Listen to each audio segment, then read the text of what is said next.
Akkam jirtu hordoftoonni chaanaalii ogummaa. Har'a immoo mata duree hojiidhaaf sababa jireenyaa jedhuun yaadota tokko tokko irratti dubbachuuf dhiyaanneerraa. Akkam ture torban keessan? Baga nagaan dhuftan. Egaa akkuma beekamu namni jiruuf jireenya isaa amma lubbuun jirutti lafa kanarratti geggeeffachuudhaaf hojii hojjetu qaba.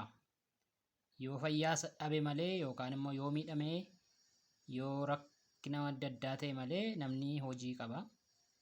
Kan ittiin jiruuf jireenya isaa geggeeffatu hojii garaagaraa qaba jechuudha. Hojiin kunis immoo hojii professional yookaan hojii ogummaa irraa kaasee hanga hojii humnaatti hojii garaagaraatu jira. Egaa kana irratti dubbanna. Mee isiniif hojiin maali? Maal hojjettu? Hiika maalii isiniif kenna hojiin? Hojii hojjettan sana immoo maali hojjettu? Maaliif akka hojjettan koomentii irratti barreessaa. Egaa waa'ee hojii amma nu hojjenne isiniif egaa hiika garaagaraa qaba jenneerra. Dhalli namaa durii jalqabee jiraachuuf guyyuma guyyaatti jiruu isaa gaggeeffachuuf hojiin garaagaraa irratti ni bobba'a.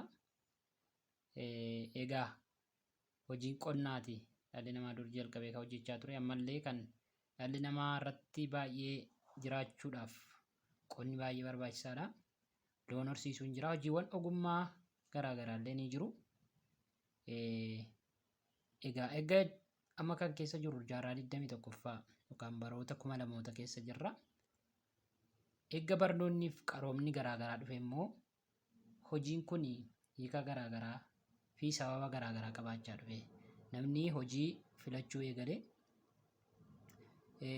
barnootaan yookaan qaroomina garaagaraan ogummaa garaagaraa fayyadamuudhaan jiruuf jireenya isaa fooyyeffachaa dhufeera. Egaa inni kun akkaataa nuti hojii hiiknuu fi hiikaa hojii fi hiikaa jireenya dhala namaallee guyyaa guyyaatti jijjiiraa dhufeera. Egaa hojii ammayyaa irratti bobbaatanii kan jirtan mee hojii kana akkamitti hojjettu? Jiruuf jireenya keessan irratti, xiinsammuu keessan irratti dhiibbaa maalii geessise jettanii yaaddu? Mee kanas illee koomentii irratti nuuf barreessaa. Egaa hojiin gammachuu ilma namaa haala jiruuf jireenya ilma namaa akka murteessu ni beekama. Bara kana immoo hojii argachuun, hojii barbaadan, hojii jaallatan hojjechuun baay'ee salphaa akka hin taane ni beekama. Keessumaa biyya Itoophiyaa keessatti barnoota baratanii hojii barbaadan, hojii galii gaarii nama argachiisu fi hojii jiruuf jireenya ofii namaaf fooyyeffachiisu argachuun salphaa miti. Egaa isin hojii maalii irratti bobbaatanii jirtu? Hojii maaliitu galtanii jaallattu? Hojii isin amma hojjettan kun isin gammachiisaa jira moo fayyaa keessan irratti, haala xiinsammuu keessan irratti dhiibbaa akkamii geessisaa jira? Mee nuuf qoodaa. Egaa hojiin keessan isin gammachiisa yoo ta'e haala fayyaa keessaniillee gaariidha. Fakkeenyaaf iddoo hojii keessanii ooltanii lolaaf jeequmsa garaagaraa irra ooltanii yoo galtanii, aariidhaan miira aariitiin yoo galtanii, gammachuu fayyaa keessanii, hariiroo isin maatii keessa waliin qabdan illee akka miidhu ni beekama. Hojii jaallatan tokko immoo ni jaallattu yoo ta'e hojii keessan sana immoo gammaddaa itti boqottanii galii guddaa birrii guddaa irraa argachuudhaaf baattan illee boqonnaa sammuu ni qaba, beekamaadha. Hojiin tokko immoo birrii guddaa argattaniyyuu boqonnaa sammuu kan isiniif hin laanne jira. Kanaaf iyyuu asirratti yaadni keessan maalidha? Dhiibbaa hojiin iddoo hojii yookaan bakki hojii, haalli hojii dinagdee fi hawaasummaa saba tokko, nama tokko yookaan immoo biyyarraan ga'u guddaadha. Isin kana irratti maal jettu? Egaa baay'ee gaariidha.